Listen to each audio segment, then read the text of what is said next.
Hi friends, இந்த வீடியோவில் என்ன பார்க்க போகிறோம் அப்படின்னா important space missions current affairs last 1 இயருக்கான இன்ஃபர்மேஷன் இந்த வீடியோவில் இருக்கும். ஸோ இன்னொரு இன்ஃபர்மேஷன் என்ன, நோபல் ப்ரைஸ் ரிலேட்டடாக அதை வந்து அப்டேட் பண்ணி அதையும் வந்து ரிவைஸ் பண்ணி வச்சுக்கோங்க. எக்கனாமிக் கரண்ட் அஃபேர்ஸில் சொல்லணும் அப்படின்னு நினச்சிருந்தேன், பட் மறந்துட்டேன். நோபல் ப்ரைஸ் யார் யாருக்கு கொடுத்துருந்தாங்க அப்படிங்கிறத ரிவைஸ் பண்ணிக்கோங்க. இந்த வீடியோவில் ஸ்பேஸ் மிஷன்ஸ் வந்து பார்க்கலாம். ஃபஸ்ட்டு வந்து ப்ளூபேர்ட் சேட்டலைட் 2. இது வந்து தகவல் தொடர்பு செயற்கைக்கோள், வணிக தகவல் தொடர்பு செயற்கைக்கோள். யூஎஸ் கம்பெனியான ஏஎஸ்டி ஸ்பேஸ் மொபைலோடைய சேட்டலைட் தான். இதை யார் லான்ச் பண்ணியிருக்காங்க அப்படின்னா இஸ்ரோ வந்து லான்ச் பண்ணியிருக்காங்க. இது வரைக்கும் இஸ்ரோ அனுப்பின சேட்டலைட்லேயே அதிக எடை கொண்ட சேட்டலைட் அப்படின்னா இந்த ப்ளூபேர்ட் சேட்டலைட் 2 தான். இதுக்கு முன்னாடியே CMS 03 LVM-3 M5 மிஷன் வந்து அந்த சேட்டலைட் இருந்தது. பட் இப்போது அதிக எடை கொண்ட செயற்கைக்கோள் இஸ்ரோ அனுப்புனது அப்படின்னு பார்த்தோன்னா ப்ளூபேர்ட் 2 தான். இதோட எடை பார்த்திங்க அப்படின்னா 6100 கிலோகிராம். இந்த LVM-3 அப்படிங்கிறது லான்ச் வெஹிக்கல் மார்க் 3 அப்படிங்கிறது தான் இஸ்ரோவோடைய அதிக எடை கொண்ட அந்த செயற்கைக்கோள்களை சுமந்து செல்லக்கூடிய ராக்கெட் அப்படின்னா இந்த LVM-3 தான். ஸோ இதன் மூலமாக வந்து இப்போ தான் அதிக எடை கொண்ட செயற்கைக்கோளை வந்து செலுத்தியிருக்காங்க. அது வந்து யூஎஸ் கம்பெனியான ஏஎஸ்டி ஸ்பேஸ் மொபைலில் சேர்ந்தது. இது எப்போ லான்ச் பண்ணாங்க அப்படின்னா டிசம்பர் 24, 2025 ஆந்திராவுடைய ஸ்ரீஹரிகோட்டாவிலேருந்து லான்ச் பண்ணாங்க.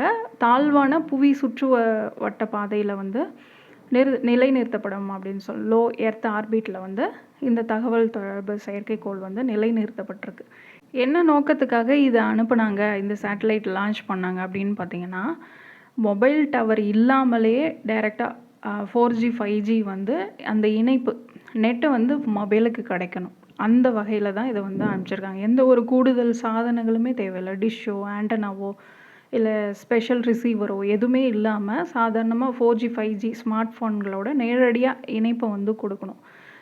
எந்த பகுதிகளாக இருந்தாலும், காடோ மலையோ கடலோ இல்லை பாலைவனமோ எந்த பகுதிகள்லையுமே வந்து மொபைல் டவர் இல்லைன்னா கூட இன்டர்நெட் வசதி வந்து கிடைக்கணும் அப்படின்றதுக்காக தான் இந்த வணிக தகவல் தொடர்பு செயற்கைக்கோளை இஸ்ரோ லான்ச் பண்ணியிருக்காங்க, யூஎஸ் கம்பெனியோடது. இந்த LVM-3 பயன்படுத்தி தான் நிறைய லான்ச் பண்ணியிருந்தாங்க. சந்திராயன் 1, சந்திராயன் 2 இந்த மாதிரி LVM-3 ராக்கெட்லாம் யூஸ் பண்ணி தான் வந்து லான்ச் பண்ணியிருந்தாங்க. அதை ஞாபகம் வச்சுக்கோங்க. அடுத்ததான் CMS 03, அதாவது இந்த ப்ளூபேர்ட் அனுப்புறதுக்கு முன்னாடி அதிக எடை கொண்டதை அனுப்புனது அப்படின்னா இந்த CMS 03 தான். நவம்பர் 2, 2025 ஆந்திர மாநிலம் ஸ்ரீஹரிகோட்டாவில் இருக்கக்கூடிய சதீஷ் தவான் மையத்தோடைய 2வது ஏவுதளத்துலேருந்து இதை வந்து லான்ச் பண்ணியிருந்தாங்க. இதை வந்து GSAT-7R அப்படின்னும் சொல்லுவாங்க. இந்த CMS 03 அப்படிங்கிறத GSAT-7R அப்படின்னும் சொல்லுவாங்க. இதோட எடை அப்படின்னு பார்த்தீங்கன்னா 4410 கிலோகிராம். LVM-3 M5 ராக்கெட் மூலமாக இதை வந்து இந்த சேட்டலைட்டில் லான்ச் பண்ணியிருந்தாங்க. இந்த LVM-3 M5 அப்படிங்கிறது GSLV MK3 மார்க் 3 அப்படின்னு சொல்லிட்டு இருந்தாங்க, முன்னாடி சொல்லிட்டு இருந்தாங்க. இப்போ LVM-3 M5 அப்படின்னு சொல்கிறாங்க. இந்த மிஷனோடைய நோக்கம் என்ன அப்படின்னு பார்த்தீங்கன்னா, செயற்கைக்கோள் முக்கியமாக இந்திய கடற்படையோடைய தகவல் தொடர்புக்கும் கடல்சார் கண்காணிப்பு திறன்களை மேம்படுத்தணும் அப்படின்னு சொல்லி வடிவமைச்சிருக்காங்க. கடலோர பாதுகாப்பு தொலைத்தொடர்பு சேவைகளுக்காக இந்த செயற்கைக்கோளை வந்து லான்ச் பண்ணியிருக்காங்க. இதோடைய ஆயுட்காலம் அப்படின்னு பார்த்தோன்னா 15 ஆண்டுகள். இதில் முக்கியமான விஷயம் என்ன அப்படின்னு பார்த்தோன்னா, மல்டி பேண்ட் சேட்டலைட், அதாவது விரிவுபடுத்தப்பட்ட UHF, அப்புறம் SC, Q இந்த பேண்ட்ஸ் எல்லாம் வந்து மல்டி பேண்ட் அலைக்கற்றைகள், அதிநவீன தொழில்நுட்பங்கள் வந்து இதில் பயன்படுத்தியிருக்காங்க அப்படிங்கிறது தான்.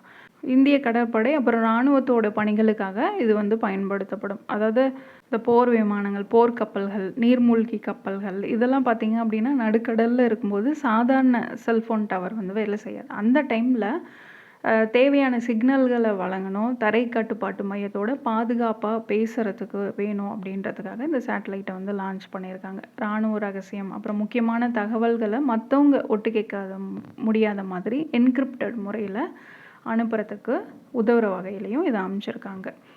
ஏற்கனவே இருந்த ஒரு சேட்டலைட்டுக்கு பதிலாக தான் இதை இப்போ வந்து அமைச்சிருக்காங்க. அப்போ ஏற்கனவே என்ன இருந்தது அப்படின்னு பார்த்தீங்கன்னா, GSAT-7 ருக்மினி அப்படின்ற பெயரில் ஒரு சேட்டலைட்டு 2013 லான்ச் பண்ணியிருந்தாங்க.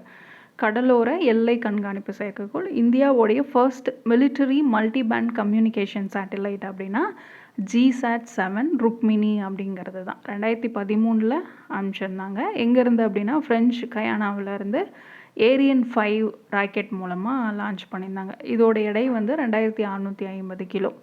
இந்த சேட்டலைட்டோடைய லைஃப் முடிஞ்சது, ஆயுட்காலம் வந்து நிறைவடைஞ்சதுனால அதுக்கு மாற்றாக தான் அதிக திறன் கொண்ட GSAT-7R CMS-03 வந்து இப்போது லான்ச் பண்ணியிருக்காங்க. இதுவும் வந்து மல்டி பேண்ட் கம்யூனிகேஷன் சேட்டலைட் தான். But India's first military multi band communication satellite அப்படின்னு கேட்டாங்கன்னா GSAT-7 ருக்மினி. இதுக்கு பதிலாக என்ன அனுப்பிச்சிருக்காங்க அப்படின்னு கேட்டாங்கன்னா GSAT-7R CMS-03 அப்படிங்கிறது தான். அடுத்ததாக இஸ்ரோவோடைய 2 எர்த் அப்சர்வேஷன் சேட்டலைட் வந்து தோல்வியில் முடிஞ்சிருக்கு. எது அப்படின்னு பார்த்தீங்கன்னா PSLV C61 EOS 09, அப்புறம் இப்போ ஜனவரி 12 PSLV C62 வந்து லான்ச் பண்ணியிருந்தாங்க. அதுவுமே வந்து தொழில்நுட்ப கோளாறு காரணமாக தோல்வியில் முடிவடைஞ்சது. இந்த PSLV C61 அப்படிங்கிறது பார்த்திங்கன்னா புவி கண்காணிப்பு செயற்கைக்கோள் தான். ராக்கெட்டோட 3வது கட்டத்தில் ஏற்பட்ட தொழில்நுட்ப கோளாறு காரணமாக அது வந்து தோல்வியில் முடிஞ்சது. PSLV C62 அப்படிங்கிறது பார்த்திங்கன்னா லான்ச் பண்ண கொஞ்ச நேரத்திலேயே அதோட பாதையிலிருந்து விலகி போயிடுச்சுன்றதுனால தோல்வியில் முடிஞ்சது. இதுவும் வந்து புவி கண்காணிப்பு அப்புறம் இராணுவ பாதுகாப்புக்கான தரவுகளை நிகழ்நேரத்தில் வழங்குற வகையில் அது வந்து வடிவமைச்சிருந்தாங்க. அடுத்தது 3rd லான்ச் பேட், 3வது ஏவுதளம் ஆந்திர மாநிலம் ஸ்ரீஹரிகோட்டாவில் இருக்கக்கூடிய சதீஷ் தவான் விண்வெளி மையத்தில் 3வது ஏவுதளத்தை அமைக்கிறதுக்காக யூனியன் கேபினெட் வந்து அப்ரூவ் பண்ணியிருக்காங்க. 3rd லான்ச் பேடு தான் இது. எதுக்காக இது அப்படின்னு பார்த்தீங்கன்னா அடுத்த தலைமுறை ராக்கெட்டுகள்னு சொல்லக்கூடிய அந்த next generation launch vehicles NGLV ராக்கெட்டுகளை வந்து ஏவுறதுக்கு இந்த தளம் வந்து ரொம்ப முக்கியமானது. ஏற்கனவே 2nd லான்ச் பேடு தான் வந்து யூஸ் பண்ணிகிட்ருக்காங்க. அதில் ஏதாவது தொழில்நுட்ப கோளாறோ இல்லை பராமரிப்பு பணிகளோ நடந்தது அப்படின்னா அதுக்கு பதிலாக இந்த 3வது தளத்தை பயன்படுத்தலாம் அப்படிங்கிறதுக்காக இதை அமைக்கிறாங்க. அடுத்ததாக இஸ்ரோவுடைய 100வது ராக்கெட் ஜனவரி 29, 2025 ஸ்ரீஹரிகோட்டாவிலேருந்து இஸ்ரோ வந்து 100வது ராக்கெட்டை வந்து லான்ச் பண்ணாங்க. GSLV F-15 அப்படின்ற ராக்கெட். இதில் பார்த்திங்க அப்படின்னா NVS-02 அப்படின்ற செயற்கைக்கோளை வந்து லான்ச் பண்ணியிருந்தாங்க. திட்டமிட்டபடி இது பார்த்திங்க அப்படின்னா புவி மாற்ற சுற்றுப்பாதையில் வந்து நிலைநிறுத்தியிருந்தாங்க. ஜியோ சின்க்ரோனஸ் டிரான்ஸ்ஃபர் ஆர்பிட்னு சொல்லக்கூடிய அந்த புவி மாற்று சுற்றுப்பாதையில் நிலைநிறுத்தியிருந்தாங்க. ஆனாலும் அதில் திரவ இயந்திரத்தில் ஏற்பட்ட வால்வு கோளாறு காரணமாக சரியான சுற்றுப்பாதைக்கு வந்து அது உயரல. அது இப்போ மாற்று வழிகளில் அந்த சேட்டலைட்டை வந்து பயன்படுத்திட்டு வராங்க. ஸோ இஸ்ரோவுடைய 100வது ராக்கெட் எது அப்படின்னா GSLV F-15 NVS-02 வந்து சேட்டலைட். அடுத்ததாக இஸ்ரோவுடைய 2வது ராக்கெட் ஏவுதளம் எங்கே அமைக்கப்பட இருக்குது அப்படின்னா குலசேகரப்பட்டினம், தூத்துக்குடி மாவட்டம் குலசேகரப்பட்டினத்தில் இந்தியாவுடைய 2வது ராக்கெட் ஏவுதளத்தை அமைக்கிறதுக்காக பிப்ரவரி 28, 2024 பிரதமர் நரேந்திர மோடி வந்து அடிக்கல் நாட்டியிருந்திருப்பார். இதுக்காக 2026 to 27 985.96 கோடி வந்து ஒதுக்கப்பட்டிருந்தது. அதில் 389.58 கோடி வந்து செலவிடப்பட்டிருக்கு அப்படின்னு சொல்லியிருந்தாங்க. இஸ்ரோவோடைய SSLV ராக்கெட்டுகள் அப்புறம் தனியார் நிறுவன ராக்கெட்டுகளையும் வந்து இந்த ஏவுதளத்திலிருந்து செலுத்தலாம் அப்படின்னு சொல்லி திட்டமிட்டிருக்காங்க. SSLV அப்படிங்கிறது ஸ்மால் சேட்டலைட் லான்ச் வெஹிக்கிள். இதோடைய கட்டுமான பணிகள் வந்து டிசம்பர் 2026 முடிக்கப்பட்டு 2027 தொடக்கத்தில் ஏவுதளம் வந்து முழுமையாக செயல்பட தொடங்கும் அப்படின்னு சொல்லியிருக்காங்க. அதை வந்து பொறுத்து தான் பார்க்கணும். இந்த ஸ்மால் சேட்டலைட் லான்ச் வெஹிக்கிள் வந்து யூஸ் பண்ணுறது அப்புறம் தனியார் நிறுவன ராக்கெட்டுகளையும் வந்து இங்கேருந்து லான்ச் பண்ணலாம் அப்படின்னு சொல்லி திட்டமிட்டிருக்காங்க. அடுத்ததாக விண்வெளியில் சன் கேட்சர் திட்டம். ஸ்பேஸில் டேட்டா சென்டர்ஸை வந்து அமைக்கலாம் அப்படின்னு சொல்லி கூகுள் நிறுவனம் வந்து அதுக்கான திட்டத்தை வந்து தொடங்கியிருக்காங்க. அதை வந்து மூன்ஷாட் ப்ராஜெக்ட் கீழே இதை ஸ்டார்ட் பண்ணியிருக்காங்க. ப்ராஜெக்ட் சன் கேட்சர் அப்படிங்கிறது கூகுள் ஆரம்பிச்சிருக்காங்க. விண்வெளியில் செயற்கை நுண்ணறிவு தரவு மையங்களை நிறுவுவதற்கான ஆராய்ச்சி திட்டம் தான் இந்த ப்ராஜெக்ட் சன் கேட்சர் அப்படிங்கிறது. இப்போ பார்த்திங்கன்னா இங்கே இருக்கக்கூடிய டேட்டா சென்டர்ஸ்க்கெலாம் அதிகமாக எலக்ட்ரிசிட்டி தேவை, அதிகமாக வாட்டர் தேவை, கூலிங்க்கு வந்து வாட்டர் அதிகமாக யூஸ் பண்ணுறாங்க.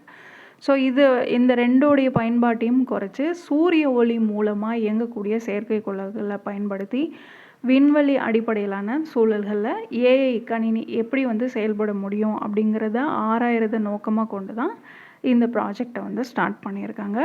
விண்வெளியில் ஏஐ டேட்டா சென்டர்களை அமைக்கக்கூடிய திட்டம். சூரிய ஒளியில் இயங்கக்கூடிய சிறிய செயற்கைக்கோள்கள் வந்து இங்கே பயன்படுத்துவாங்க. அது மட்டும் இல்லாமல் கூகுளோடைய பிரத்யேகமான டென்சர் ப்ராசஸிங் யூனிட் அப்படின்னு சொல்லக்கூடிய ஏஐ சிப்களை வந்து பயன்படுத்துவாங்க. இயந்திர கற்றல் பணிகளை செய்கிற வகையில் அது வடிவமைக்கப்பட்டிருக்கும். செயற்கைக்கோள் ஒன்றுக்கொன்று அது மட்டும் இல்லாமல் புவியோட அதிவேக லேசர் ஒளியியல் இணைப்புகள், லேசர் ஆப்டிக்கல் லிங்க்ஸ் மூலமாக தரவுகளை வந்து ஒன்றோட ஒன்று ஷேர் பரிமாறிக்கொள்கிற வகையில் இந்த தொழில்நுட்பத்தை வந்து பயன்படுத்த போகிறாங்க. முழுமையாக 2 முன்மாதிரி, அதாவது புரோட்டோடைப் செயற்கைக்கோள்களை வந்து 2027 ஆண்டு தொடக்கத்தில் லான்ச் பண்ணலாம் அப்படின்னு சொல்லி கூகுள் திட்டமிட்டிருக்கு. அடுத்ததான் நாசாவோடைய ஆர்டிமிஸ் 2 மிஷன். இது என்ன அப்படின்னு பார்த்தீங்கன்னா, 50 வருஷத்துக்கு அப்புறம் நாசா மறுபடியும் மனிதர்களை நிலவுக்கு அனுப்பணும் அப்படின்னு சொல்லி இந்த மிஷனை வந்து ஸ்டார்ட் பண்ணியிருக்காங்க. 2022 ஆர்டிமிஸ் 1 அப்படின்னு சொல்லி அனுப்பிச்சிருந்தாங்க. அது பார்த்திங்க அப்படின்னா அன்க்ரீவ்டு மிஷன், அதாவது ஆள் இல்லாத விமானத்தை வந்து சக்ஸஸ்ஃபுல்லாக செயல்படுத்தினாங்க. இப்போ வந்து என்ன பண்ண போகிறாங்க அப்படின்னா 4 விண்வெளி வீரர்கள் வந்து இதில் பயணம் செய்வாங்க. அவங்க வந்து நிலாவுடைய மேற்பரப்பில் இறங்க மாட்டாங்க. நிலாவை சுற்றி வந்து அதோடைய ஆராய்ச்சிகளை பண்ணுவாங்க. 10 நாள் பயணம் வந்து இப்போ டிசைட் பண்ணியிருக்காங்க. பிப்ரவரி 2026 அது லான்ச் பண்ணுவாங்க அப்படின்னு சொல்லியிருக்காங்க. So space launch system rocket வந்து யூஸ் பண்ணுவாங்க. ஓரியன் ஸ்பேஸ் கிராஃப்ட் வந்து யூஸ் பண்ணுவாங்க. ஸோ நாசாவுடைய ஆர்டிமிஸ் 2 மிஷன் வந்து நிலவுக்கு 4 விண்வெளி வீரர்களை வந்து அனுப்பக்கூடிய திட்டம். அடுத்ததான் micro processors. High speed micro ப்ராசஸரை இஸ்ரோ வந்து டெவலப் பண்ணியிருக்காங்க. India's first fully indigenous 32 bit micro process for space missions அப்படின்னா Vikram 3201 and Kalpana 3201. Make in India இந்த திட்டத்தின் கீழே இந்தியாவிலேயே முழுக்க உருவாக்கப்பட்ட மைக்ரோ ப்ராசஸர்ஸ் தான் இது. ராக்கெட்டோடைய வழிகாட்டுதல், நேவிகேஷன், அப்புறம் கண்ட்ரோல் சிஸ்டம்ஸில், கட்டுப்பாட்டு அமைப்புகளில் வந்து இது பயன்படுத்தப்படும் அப்படின்னு சொல்லியிருக்காங்க.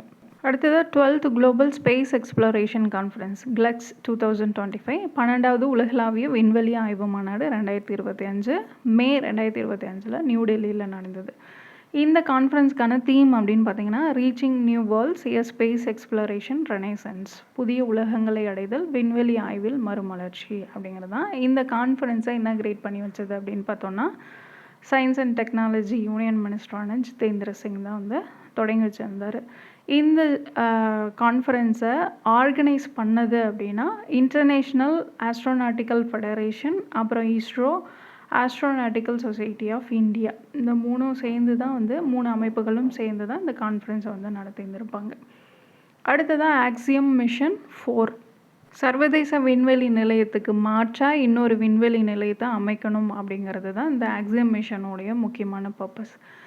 அதில் இந்த டைம் பார்த்திங்க அப்படின்னா 2025 ஜூன் 25 ஸ்பேஸ் எக்ஸ் நிறுவனத்தோட டிராகன் விண்கலம் மூலமாக இதை வந்து லான்ச் பண்ணியிருந்தாங்க. இதில் பார்த்திங்கன்னா 4 விண்வெளி வீரர்கள் வந்து போயிருந்தாங்க. அதில் இந்திய விண்வெளி வீரரான சுபான்ஷு சுக்லாவும் ஒருத்தர். ஸோ சர்வதேச விண்வெளி நிலையத்துக்கு போன 2வது இந்தியர் அப்படின்னா சுபான்ஷு சுக்லா. 18 நாள் வரைக்கும் அங்கே தங்கியிருந்து நிறைய அறிவியல் ஆய்வுகள்லாம் மேற்கொண்டு இருந்திருப்பார். இவர் ஸ்டார்டிங்கில் 2019 ககன்யான் திட்டத்துக்கு தேர்வாயிருந்திருப்பார். அதுக்கப்புறம் பார்த்திங்கன்னா ரஷ்யாவுடைய யூரி ககாரி விண்வெளி மையத்தில் சிறப்பு பயிற்சியெல்லாம் பெற்றதுக்கப்புறமா ஐஎஸ் இன்டர்நேஷ்னல் ஸ்பேஸ் ஸ்டேஷனுக்கு போயிருந்திருப்பார். இவருடைய பயணம் அப்படிங்கிறது நம்மளுடைய அடுத்து வரக்கூடிய திட்டங்களுக்கு உதவும் அப்படிங்கிறதுனால ககன்யான் திட்டத்துக்கெலாம் உதவணும் அப்படின்னு சொல்லி தான் இவரை வந்து அனுப்பிச்சிருந்துருப்பாங்க. அடுத்ததாக இஸ்ரோவோடைய சேர்மனாக வி நாராயணன் வந்து பொறுப்பேற்றிருக்காரு. தமிழகத்தோடைய கன்னியாகுமரி மாவட்டத்தை சேர்ந்தவர். ஜனவரி 14, 2025 சார்ஜ் எடுத்துட்டார். So chairman of Indian space research organisation அப்படின்னா வி நாராயணன். இவருடைய பதவிக்காலம் அப்படின்னா 2 இயர்ஸ். அடுத்ததான் நிசார் சேட்டலைட். இது வந்து கோல்டன் ஃப்ளவர் சேட்டலைட் அப்படின்னு சொல்கிறாங்க. நிசார் அப்படின்னா NASA ISRO SAR synthetic aperture radar தான் நிசார் அப்படின்னு சொல்கிறாங்க. Low earth orbit observatory. இது வந்து புவி கண்காணிப்பு செயற்கைக்கோள் தான். அதாவது பூமியை பார்த்திங்க அப்படின்னா ஒவ்வொரு 12 நாட்களுக்கும் ஒரு தரம் ஒட்டுமொத்த பூமியும் வந்து ஸ்கேன் பண்ணி எல்லா வானிலை நிலைகள்லையும் பகல் இரவு நேரங்கள்லையும் இது தரவுகளை வந்து வழங்கக்கூடியது. 2 வேறு அதிர்வெண் கொண்ட ரேடார்களை பயன்படுத்தி, அதாவது நாசாவுடைய எல் பேண்ட், இஸ்ரோவுடைய எஸ் பேண்ட், இதை பயன்படுத்தி பூமியை கண்காணிக்கக்கூடிய முதல் செயற்கைக்கோள் அப்படின்னா இந்த நிசார் தான். என்னென்ன மாதிரியான இன்ஃபர்மேஷன்ஸ் எல்லாம் கொடுக்கும் அப்படின்னு பார்த்தீங்கன்னா, பூமியோட மேற்பரப்பில் ஏற்படக்கூடிய மாற்றங்கள், நிலச்சரிவு, பனிப்பாறைகளுடைய நகர்வு, அப்புறம் காடுகளுடைய வளர்ச்சி இதெல்லாம் கண்டறியும். அது மட்டும் இல்லாமல் கடல் பனிக்கட்டிகளை வந்து வகைப்படுத்தும், கப்பல்கள் கண்டறியறது, கடற்கரை கண்காணிப்பு, புயல்களுடைய தன்மையை ஆராயறது, மண்ணோட ஈரப்பதம், அப்புறம் நீர்நிலைகளுடைய வரைபடம், பேரிடர் காலங்களில் மீட்பு பணிகளுக்கு தேவையான முக்கியமான தகவல்கள் என்னென்ன, இத்தனை இன்ஃபர்மேஷனும் வந்து இந்த சேட்டலைட் வந்து கொடுத்துட்டே இருக்கும். அடுத்ததாக இந்தியாவுடைய முதல் அனலாக் ஆய்வு மையம், India's first analog space mission எங்கே லான்ச் பண்ணாங்க அப்படின்னா லடாக்குடைய லேயில் வந்து லான்ச் பண்ணியிருப்பாங்க முதல் அனலாக் விண்வெளி திட்டம் அப்படிங்கிறது. அதுக்கப்புறமா பார்த்தீங்க அப்படின்னா ஜூலை 2025 இஸ்ரோவோடைய விண்வெளி வீரர்களை, அதாவது ககன்யான் திட்டத்துக்குன்னு தேர்வு செய்யப்பட்டாங்க இல்லையா, அவங்கள வந்து 10 நாள் தனிமைப்படுத்தப்பட்ட ஒரு ஆய்வுக்கு உட்படுத்தினாங்க. அந்த ஆய்வு பேர் என்ன அப்படின்னா அனுகாமி திட்டம் அப்படிங்கிறது. இதோட தொடர்ச்சியாக ஜூலை 31, 2025 லடாக்கோடைய சோக்கர் பள்ளத்தாக்கில் Himalayan outpost for planetary exploration அப்படின்ற அனலாக் மிஷனை வந்து தொடங்கி வச்சுருக்காங்க. எதுக்காக அப்படின்னு பார்த்தோம்னா, மனிதர்களை வந்து தாழ்வான புவி சுற்றுப்பாதைக்கு ககன்யான் திட்டத்தின் மூலமாக அனுப்பணும். அது மட்டும் இல்லாமல் தொடர்ந்து 2040 நிலவில் இந்தியர்களை வந்து தரையிறக்கணும் அப்படின்ற இலக்கெல்லாம் வந்து இருக்குது. ஸோ அந்த மாதிரியான சவாலான பயணங்களில் அவங்களுக்கு ஏற்படக்கூடிய உடல்நிலை, மனநிலை, அப்புறம் அந்த செயல்பாட்டு ரீதியான சவால்களை எதிர்கொள்ளணும் அப்படின்றதுக்காக அவங்கக்கிட்ட இந்தியர்கிட்டேருந்து சேகரிக்கப்பட்ட தரவுகள் வந்து தேவை. அவங்க எப்படி அதை எதிர்கொள்கிறாங்க, இந்த மாதிரியான டெஸ்டிங்கெல்லாம் பண்ணணும். அதுக்காக தான் இந்த விண்வெளி அமைப்பு மாதிரியான சூழலை கொண்ட பூமியில் சில பகுதிகளில் இந்த மாதிரி அனலாக் ஆய்வுகள்லாம் நடத்துவாங்க. அதுபடி தான் இதை நடத்தியிருக்காங்க. நவம்பர் 2024 லடாக்கில் மனித அனலாக் மிஷன் வந்து லான்ச் பண்ணாங்க.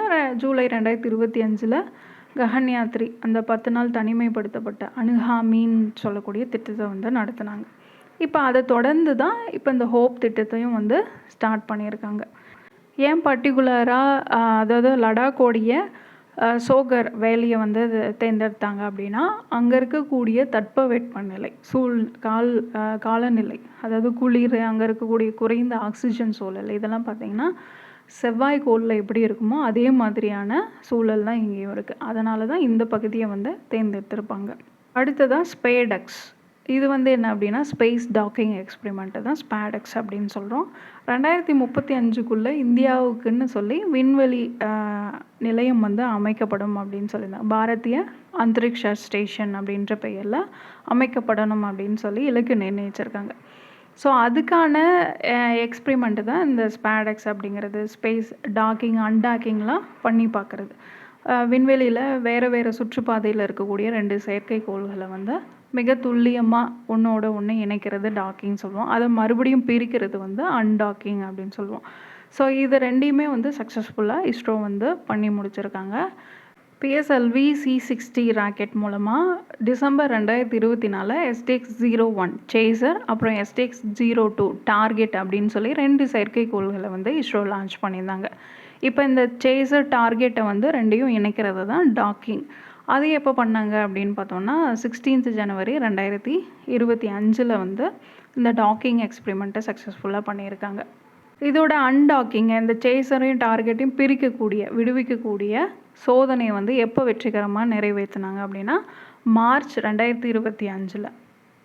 அடுத்ததாக கிராப்ஸ் திட்டம், compact research module for orbital plant studies, விண்வெளி தாவர ஆய்வுகளுக்கான சிறிய ஆராய்ச்சி தொகுதி அப்படிங்கிறது தான். இஸ்ரோவுடைய ஒரு எக்ஸ்பெரிமெண்ட்டு தான். முதல்ல விண்வெளியில் உயிரியல் பரிசோதனை, அதாவது உயிர்கள் வந்து வளர முடியுது, அந்த மைக்ரோ கிராவிட்டிலையும் அந்த சூழலை தாங்கி அந்த ரேடியேஷனையும் தாங்கி தாவரங்கள் வந்து வளருதா அப்படிங்கிறத செக் பண்ணுறதுக்காக தான் இதை அனுப்பிச்சிருந்தாங்க.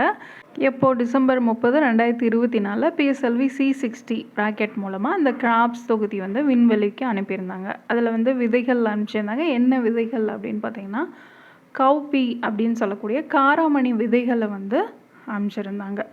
இதுக்காக அவங்க யூஸ் பண்ண பேலோடு எது அப்படின்னா போயம் 4 வந்து யூஸ் பண்ணியிருந்திருப்பாங்க.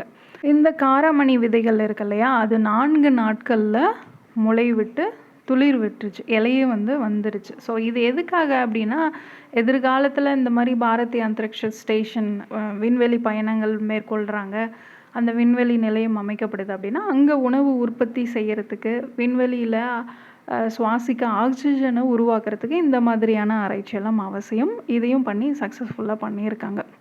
அடுத்ததாக earths temporary second Moon Arjuna 2025 PN7 அப்படிங்கிற நியூவஸ்ட் குவாசி சேட்டலைட். ஆக்சுவலி இது மூன் கிடையாது, நிலவு இல்லை, இது வந்து ஒரு சிறுகோள் இல்லை சேட்டலைட் அப்படின்னு சொல்கிறாங்க.